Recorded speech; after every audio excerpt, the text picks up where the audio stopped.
Okay, so today we're going to talk a little bit about some of Forrest's comments and maybe the things that he spoke right past us and we didn't see and didn't pick up. He used a lot of words at times, and I believe he used understatement to his advantage. He spoke past us a lot. And once you realize it, you can look back and you can see things that were said and why it was written for an English major and the usage of words that were used. There were reasons that he did it. He didn't just come off the top of his head. He had planned things out. He hadn't planned things like this ever in his life, and he told us that himself. So we're going to start here. It's selected quotes or notes and commentary on Forrest Fenn's video of Moby Dickens Bookshop in Taos, New Mexico, on November 2nd, 2013.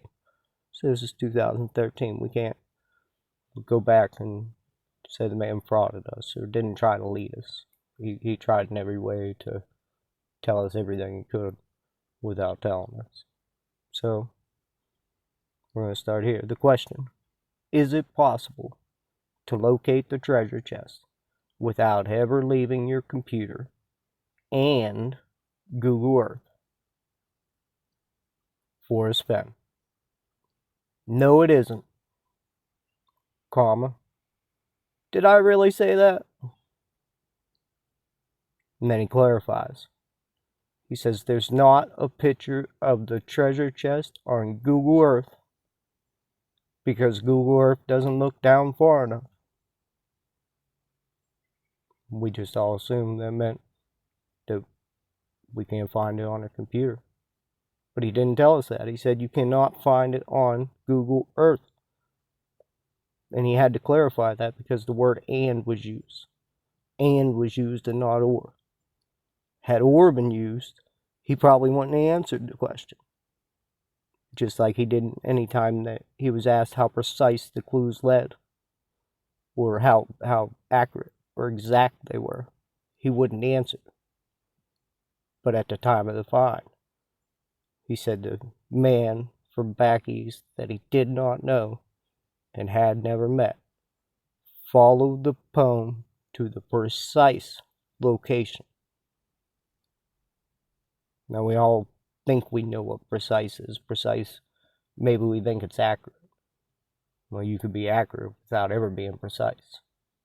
Precision is when you have it nailed down to a T.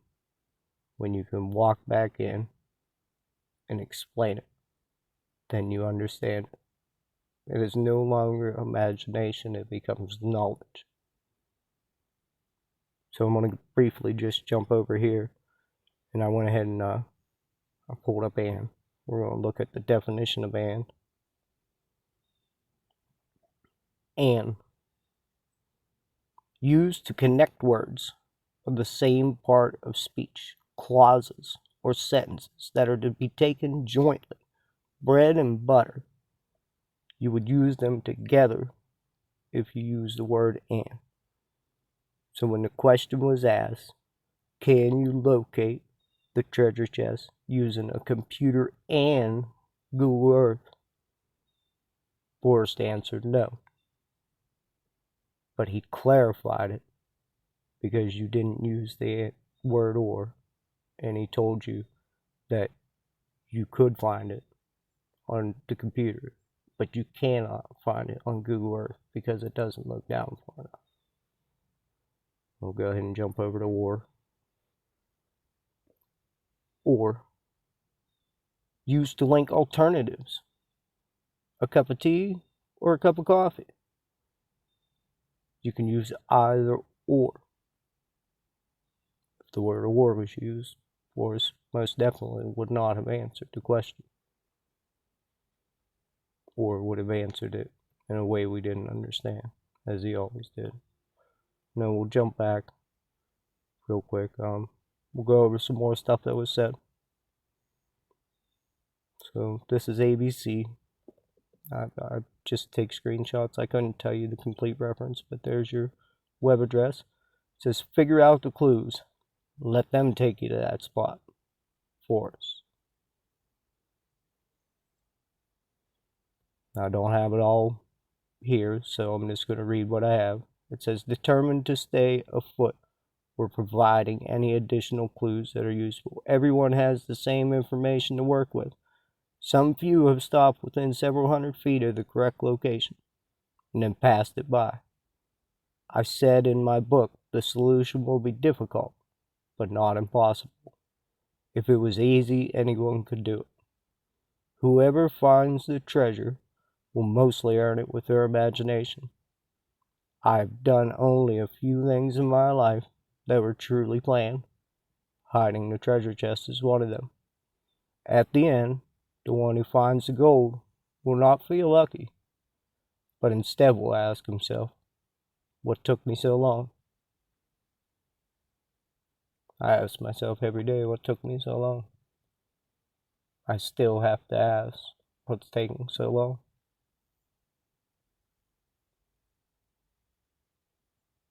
Isaac Cole Podcast, 5/8/2017. Now let me remind you, according to the world, international television, Jack Stoof,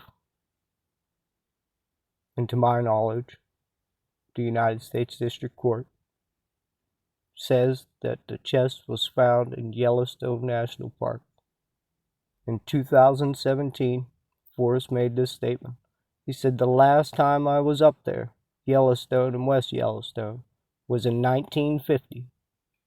How could a man have hidden a treasure in 2009 or 10 that hadn't been there since 1950? So it's hidden in a pretty good place. You've got to solve the riddle in the poem. You have to solve the riddle in the poem. He says you can't ignore any of the nouns in the poem. So all we've done is ignore the nouns. The only noun that we've seen, and it's been in a photoshopped image, has been a chest. It says if you knew the geographic location of each clue, it would be a map to the treasure. Forrest, Serious Writings, April 15th, 2017. I'll go back up to this one. We got some more words from Forrest. Get back in the box. All the information you need to find the treasure is in the poem. The solve is difficult for many searchers because their minds think the clues are tougher to decrypt than they really are. Until now, I've resisted telling searchers to get back in the box, where their thoughts are comfortable and flow more easily.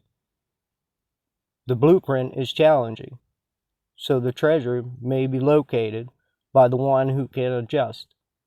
Mysterious Writings, feature question, get back in the box. 7/1/2016. We only have one box. You're looking at it right now. It's a telephone. Every time Forrest was asked when the treasure would be found, he said he couldn't answer. So I can't answer that question. How deep is the hole? I do not have enough information. Get back in the box, where your thoughts flow and you feel more comfortable. The blueprint is challenging because you must first find it online and you must understand and get all the clues. You must. He said there was no rules to the poem, but there were answers to what we were seeking. There were ways to figure it out, and Forrest tried in every way, every time he got a chance to answer those for us. So we're going to go read the clues in my poem over and over, study maps of the Rocky Mountains, try to marry the two. The treasure is out there waiting for the person who can. Make all the lines cross in the right spot. Make all the lines cross in the right spot. You have to figure out the riddle in the poem.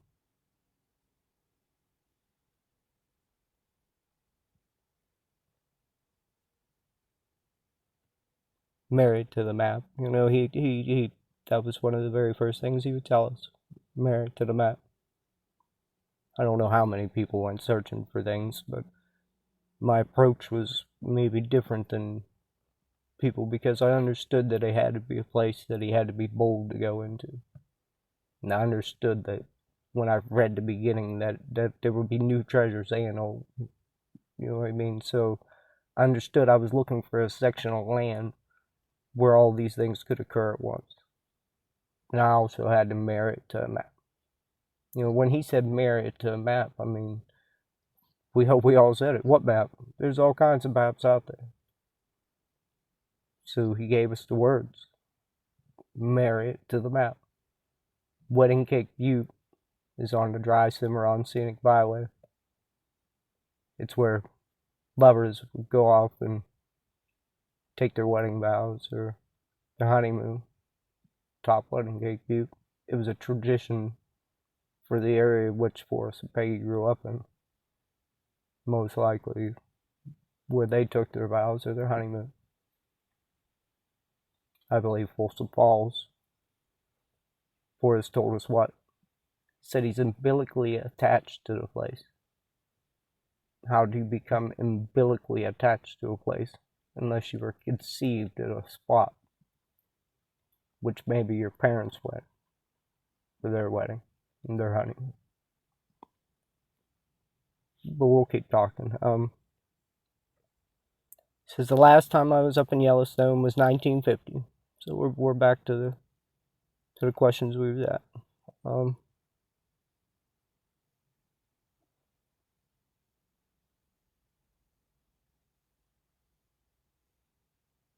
Sorry guys, maybe we want to stop. Well, so some more things that Forrest said for us. No, he'd always say, "Don't make the alligator angry till you cross the creek." I mean, what kind of statements that we all used to say? You know what I mean? That, like, there is no state in the West that's going to support an alligator living. So what could that mean? I mean, and he was adamant about it. You know what I mean? And he had that Alice in Wonderland thing. How doth the little crocodile prove his shiny tail and pour the waters of the Nile over every shiny scale. You know what I mean? How'd he say it?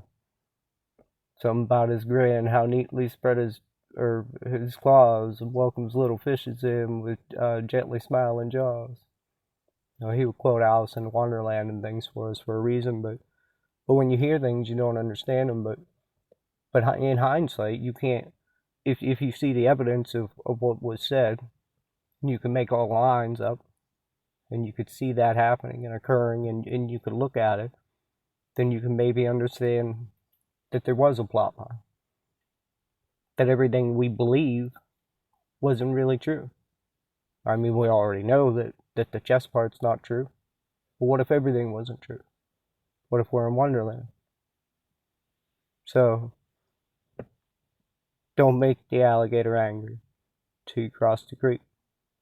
That's a rough one to figure out, but if you happen to be in the right spot, and you're going down the scenic Cimarron Byway, dry Cimarron Byway, in Folsom, New Mexico, there's an alligator rock. An alligator rock. Might make you look, huh? So I did. When I clicked, there's a notation below the alligator rock and some petroglyphs that are on the alligator rock. And at the bottom it says Folsom Museum. And this is on Folsom Museum's page if you guys would like to go see it. All this is, you could see where it comes from. I try to at least catch where it is, and if not, you can always ask me and I'll try to figure it out.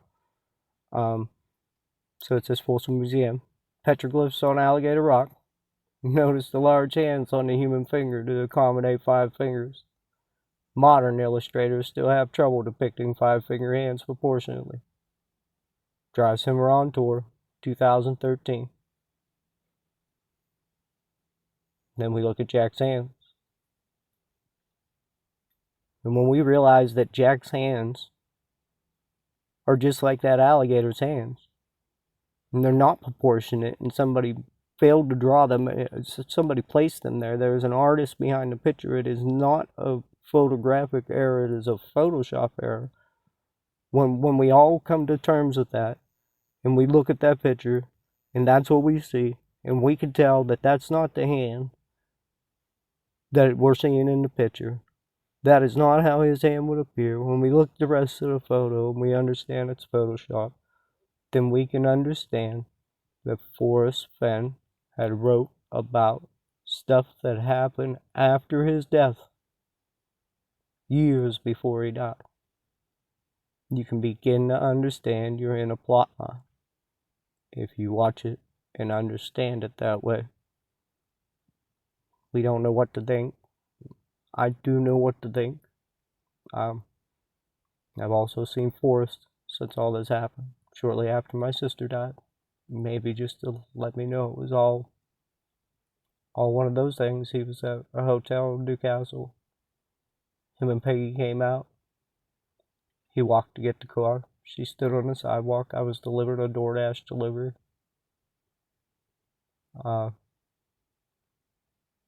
She almost wanted to walk across the sidewalk with him. He wouldn't let her. He went and got the car. They had a little blue Escort. I assume he's renting them from airports. But you can understand it if you go back through and see it. That's what I'm hoping we all see today. I'm going to do a little bit more scrolling. We might as well get into this. Yesterday I told you about pictures my plane friends draw me, is how I put it to you. So I want to show you the documentation of planes being above my head and what I felt that was from the beginning. I mean, I documented things, and I do document things when weird things happen. Any of us do. I mean, it would be absurd not to, right? So here's my first documentation, and this is actually the email that I sent Forrest in which I got the reply. I mean, this is like I sent the one before as far as with my address and everything, explaining it, and then I went ahead and sent this one, and then he replied that same day. So it says, "Hi Forrest, I know you're not replying to emails, and I understand. I'd like to know if it would be worth my trip if I drove 1,700 miles to look for a treasure that has already been found. This COVID-19 thing is scary, and my father is extremely high risk. On the other hand, that kind of money could change our lives for the better. Along with everything else that doesn't add up, I've had a red and white Cessna doing flybys for a couple of weeks. Always low enough for me to take notice. And I just turn my location on and wave my phone back and forth like here I am. Please reply in some way for us. I've been staring at this phone going on a month now, trying to get more information, but the pictures and captions are all that came. Thank you, Forrest. And have a great night, I'm sure is what I said, but it ends there. So these are from Plane Finder. We don't see it's this individual plane making a trail. I'd tell you this is June or July after my sister passed. Now I can't say indefinite that that's what it says, but to me it says at the top in the green it says A, and then it says R, and at the bottom green is an S like is, and it writes out fine. I see A, R, is fine. Now these are things, I mean, being it's a reality experiment, I have to have a cushion, so they had to give me a break. But immediately after, we see this one, and if you zoom in on it, there's an and symbol, and it's got a P, an F, a B, and it spells out Fenn. A-R is fine, and Peggy and Forrest Burke Fenn.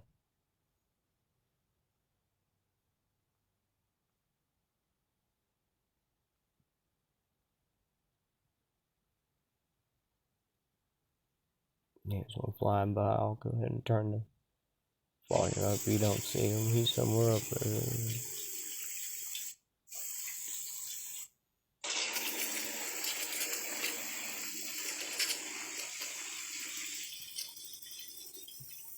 Yeah, it's a daily occurrence. I think the incredible aerial shows up. Okay, I'm gonna go ahead and get off here, guys, and we'll find something else to talk about. I'm gonna try to segment it up.